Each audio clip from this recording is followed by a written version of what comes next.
નમસ્તે. તો ફરી એકવાર સ્વાગત છે આપ સર્વનું આપણી યુટ્યુબ ચેનલ એટલે કે મારી આંગણવાડીમાં.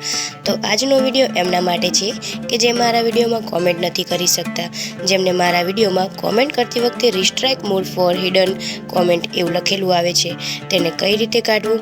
અમુક બહેનોએ મને પર્સનલી મેસેજ કરેલ છે કે તમારા વિડીયોમાં કોમેન્ટ નથી કરી શકતા, અને તમારી સારી કોમેન્ટો વાંચીને જ મને આગળ વિડીયો બનાવવાનું પ્રોત્સાહન મળે છે. તો ચાલો વિડીયોની શરૂઆત કરીએ.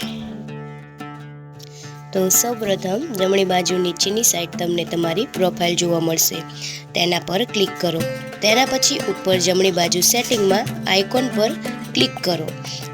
ક્લિક કરતાં જ આગળ મેન્યુ ખુલશે અને તમને બીજા નંબર પર જનરલ લખેલું દેખાશે, તેના પર ક્લિક કરો. તેના પર ક્લિક કર્યા પછી નીચેની તરફ જાઓ.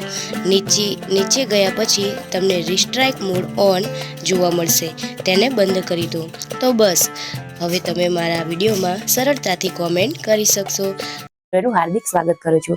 તો આજના વિડીયોમાં આપણે ચર્ચા કરીશું કે આંગણવાડી કાર્યકર બહેનો તેમજ તેડાગર બહેનોને દર વર્ષની જેમ દિવાળીનું વેકેશન મળવા. તો ચાલો શરૂઆત કરી દો મારા વિડીયોમાં સારી કોમેન્ટ કરવાની. ફરીવાર કહું છું કે તમારી કોમેન્ટથી મને પ્રોત્સાહન મળે છે, અને આ મારી ચેનલ આવીને આવી રીતે તમે સપોર્ટ કરતા રહેજો, જેથી કરીને મારી ચેનલ ઝડપથી મોનેટાઈઝ થઈ જાય. અને હું તમને ખાતરી આપું છું કે આવનારા નવા વિડીયોમાં હું તમને સારામાં સારી માહિતી આપીશ.